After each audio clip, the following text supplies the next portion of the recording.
Assalamu alaikum wa rahmatullah. I'm Yusuf Estes, your host for Facets of Islam. Today I wanted to talk about something that might surprise you a little bit. When we talk about religion, you'd be surprised to hear this word, evolution. But that's not the facet. The facet that I want to talk about is creation. But what does the role of creation versus evolution play in Islam? Is there room in Islam to even discuss the subject of evolution? What about other religions? Consider this. In some religions, if you even say the word evolution, they're going to go white. They're going to say, ugh.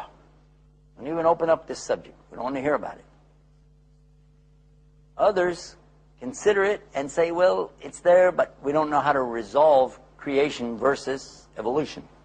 In fact, I found that the only one that really has the answers is Islam. And this important facet of Islam, creation, actually explains evolution at the same time. There is, according to Islam, a God, one only God, creator, sustainer of all that exists. And his name is Al-Khaliq. This is one of his attributes. He has many attributes. We call him his names, but it's still Allah. And this is one of the things that he does. Al-Khaliq, the creator. It means he is the all-creator. It means that no other creator is out there. There's no other creator existing anywhere at any time. If it exists, he created it. He created everything. The heavens, the earth, and everything in between. The mountains, the rivers, the streams, the plants, the animals, the humans, the angels, the jinn, all created by one, Al-Khaliq. But where does this subject of evolution come into play?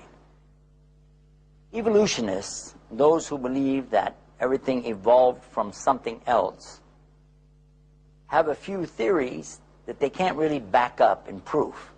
One, they talk about that everything all started out from a single mass. Then it exploded. And then after it exploded, that all of these other things came out of that. And then basically evolved to what we see today. They explain life in a way that they talk about at one time the earth was covered in water. And then a blue-green algae began to surface all over the earth. And then from it came some type of amoeboids that began to eat this algae, and then some larger ones that ate those, and bigger ones that ate those, and eventually became fish-like creatures. Then these fish-like creatures developed large, what you call gills or fins, and they began to jump out of the water, jumping out, trying to catch these gnats and bugs and butterflies and things flying over, and that's how the first wings came about, by these things jumping out and using their fins as wings. They said it happened over millions and millions of years. Then they talk about some of the other ones who creeped up on the land trying to get food, and that eventually that their fins turned into like legs, and they became the prehistoric alligators, crocodiles, snakes, and things of this nature. And from there, these things began living in trees and so on, and then their generations evolved into others. And eventually we have these huge lizards that are going about the earth, eating plants of all kinds, and then other kinds of lizards that are going to eat them. And these are the dinosaurs and Tyrannosaurus Rex. And the only reason I'm laughing is because of the way it's presented in the books. It's not that we as Muslims would denounce or deny that such things happen, but it's the way they go about trying to put it all together. One of the things that they say is that these fish-like creatures jumped out of the water, and that's how wings were first developed. They said they were jumping out of the water to catch these bugs, but they forgot those bugs had wings already. Where did they get this idea from? Where did they get this notion? You said these bugs or butterflies or dragonflies are flying over, where did they get their wings? Where did they come from? And there's no answer. And when you talk about these things creeping up onto the ground, how in the world do you explain that their lungs changed from the lungs of a fish, which have to breathe in the water? They don't breathe oxygen like we do. How did that get converted? And then to talk about them becoming a bird, this is ludicrous, because birds are built totally different than fish. Completely. Ask anybody who's done even the basic study in biology and plant life and anything to do with animals. Just ask them, is it really logical? And unless they've been indoctrinated with these theories too heavy, they'll have to admit, well, there's no real proof. There's no incident in particular we can point to.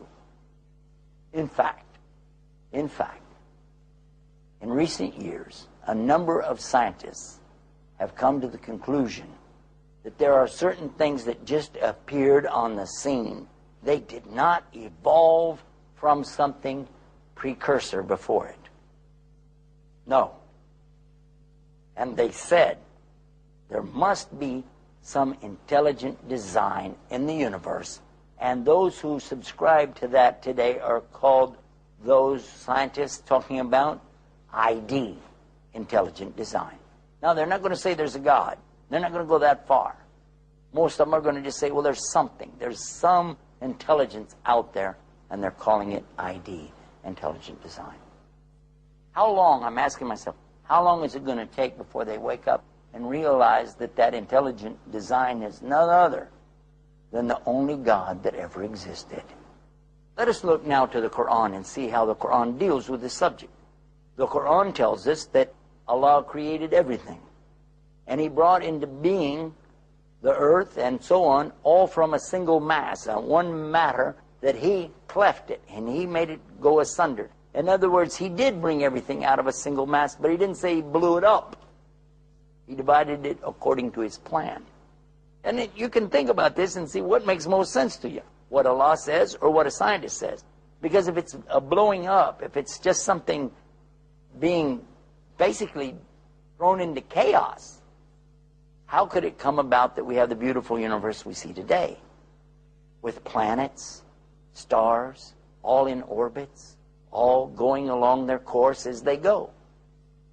This is what's described in the Quran about the universe.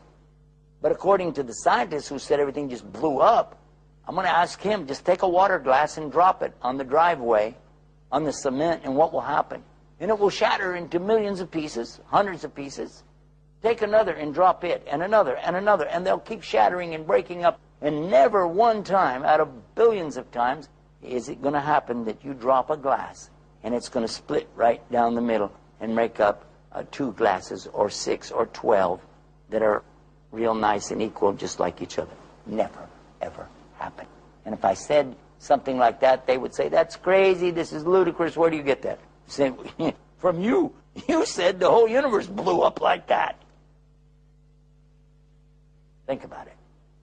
Now, without going too far into that aspect, I just want to come back now to what Allah tells us in the Quran about the earth itself. He tells us in Quran that He brought all life out of water. Now, this is 1,400 years ago.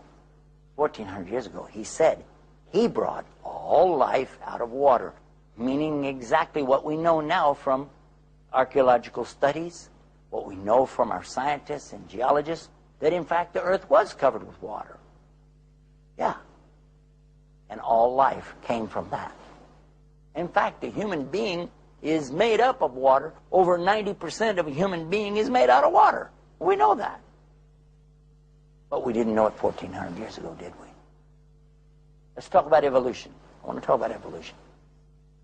According to those who claim to follow evolution theory, they would pretty much adhere to what I just described to you, and then they carry it a step further. They've got some creatures evolving into others and becoming marmosets, or the precursor to the monkeys. Follow evolution theory. They would pretty much adhere to what I just described to you, and then they carry it a step further. They've got some creatures evolving into others and becoming marmosets, or the precursor to the monkeys. Then from these basic monkeys, they come up with these apes, such as gibbons, orangutans, gorillas, chimpanzees, and from them, they're telling us that these are the precursor to the human being. Well and good. Only one clear problem. And a child asked me this one. A small child said, well, if there's evolution like you said, and if everything turned into these other things, and if humans came out of monkeys, then why do we still have monkeys today? Good question. If you still have monkeys, apes, gorillas, chimpanzees, if you still have these apes, then how do you explain that? You don't need a missing link between us and monkeys. You need something even bigger than that. You need a missing link between all monkeys and humans, and go back and find it, and there isn't such a thing, and they know that. In fact, there's no scientific evidence to connect the gorillas and apes with the human beings. It's a totally separate and different creation of Allah. Oh yeah. We had Dr. Fatima Jackson on our program in Washington, D.C. for several episodes, and she explained to us, and that's her background, by the way, and she's explaining archaeology, and she explains biology as well as these other sciences. That's her job as a professor at the University of Maryland. She tells us there has never been any connection found for anything to say humans came from these other types of creation of Allah. In fact, she says that these are different creations that existed at the same time.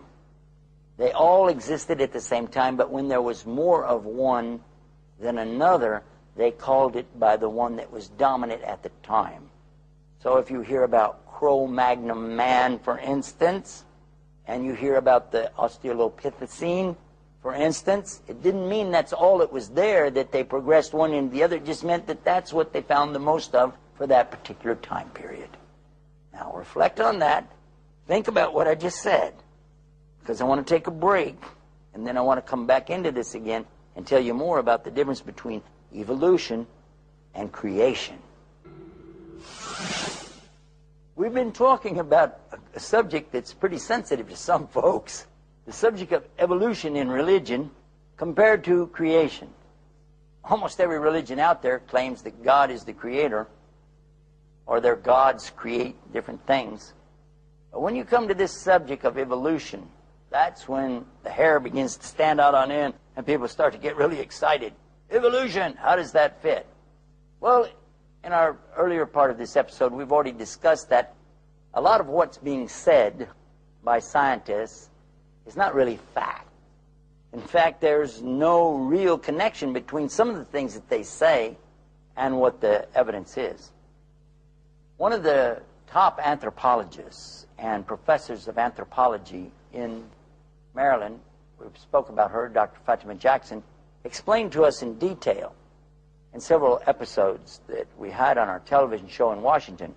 And she said that actually these different time periods that they speak about, Precambrian, for instance, and the Australopithecine time, the Cro-Magnon time, and so on, all of these different time periods didn't have just one specific creature that they claimed to be the precursor to man.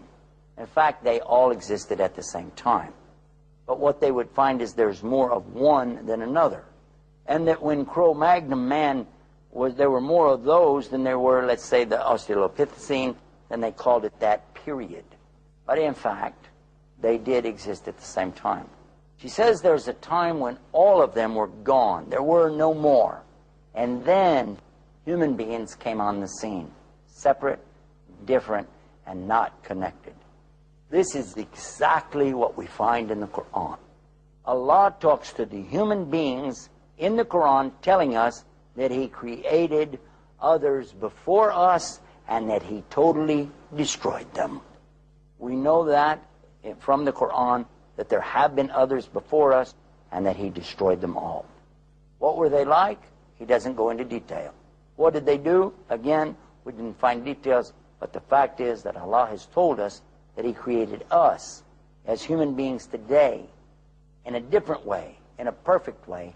And he says about it, لَقَدْ خَلَقْنَا الْإِنسَانَ فِي أَحْسَنِ تَقْوِيمٍ, that he, in fact, is the creator of the human beings, and he created us in the best shape, the best way. The humans, as we know today, are the humans from now to the end of time. This also rules out, by the way, the little green men from Mars. It rules out space visitors and weird concoctions that people have come up with from other planets. Because the only two that Allah speaks about in the Quran are the jinn and human beings. The jinn, we do not see them. They're another creation created before Adam. They're made from a smokeless fire. They've been around a long time, longer than we have. They live longer than we do. They're different than we are in many aspects. But whether they're the same is that they have free choice, and they can choose to believe or disbelieve. From them are Muslims. Some are Christians, others Jewish. Some are different pagan religions, or they don't believe in God at all. The important thing to know, though, is they have a choice, just like we do. They can choose to believe. They can choose to disbelieve. It's always up to them.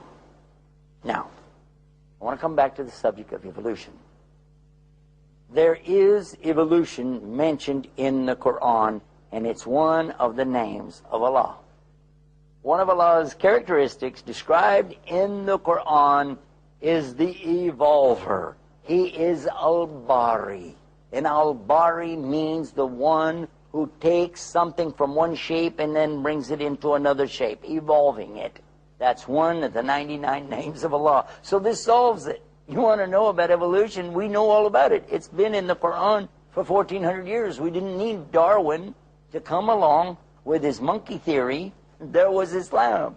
Islam has been there 1,400 years plus, telling us that Allah did in fact evolve many things. He brought this out of that, and that out of this. He describes it in the Quran. Read it. But he never said that he brought the human being out of a monkey.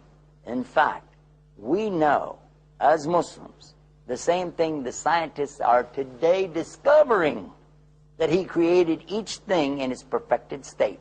He didn't create an egg and then let it hatch open. That was not the normal way that he did business. The way Allah did it was to create everything by pairs. He created a rooster and a chicken. He created the lion and the lioness. He created a man and a woman. He created everything in pairs. We know that because he said that.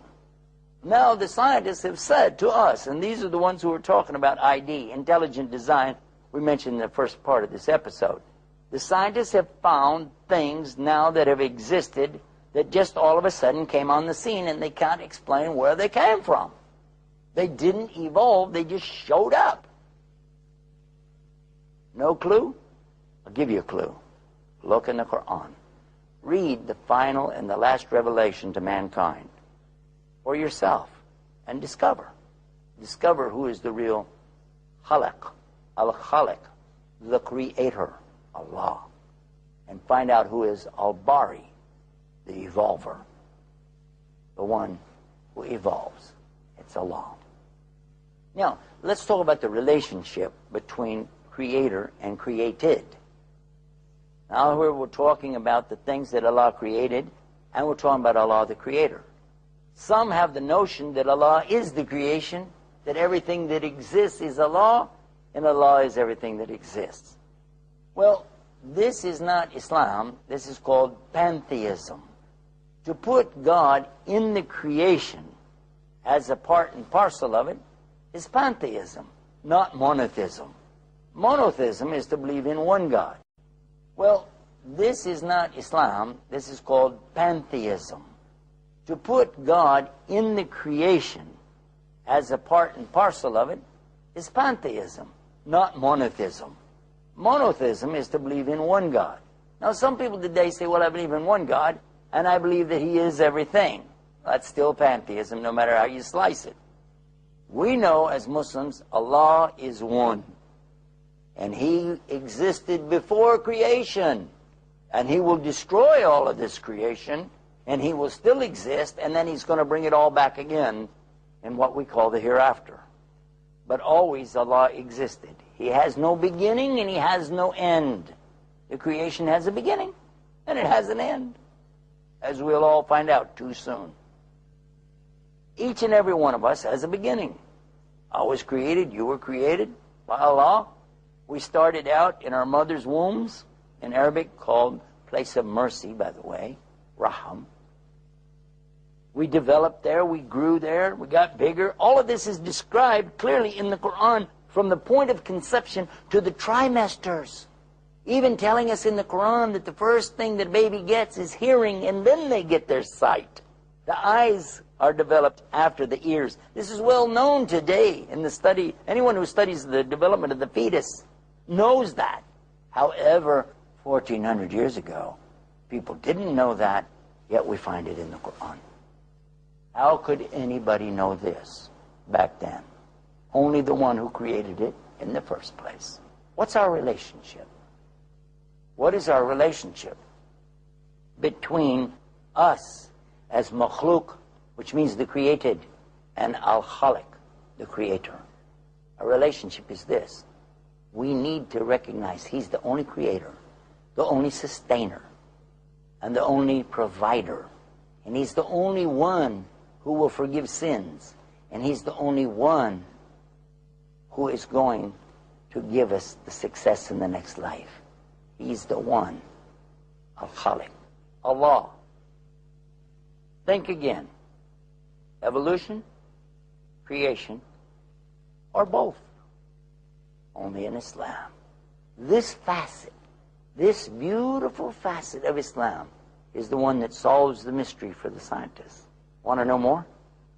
Read the Quran and find out about Al-Khaliq, the creator, and this facet of Islam.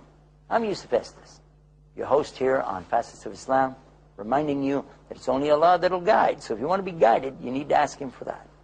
But He can guide you and open you up to this beautiful message and cause you to be guided as well. Till next time, Assalamu alaikum.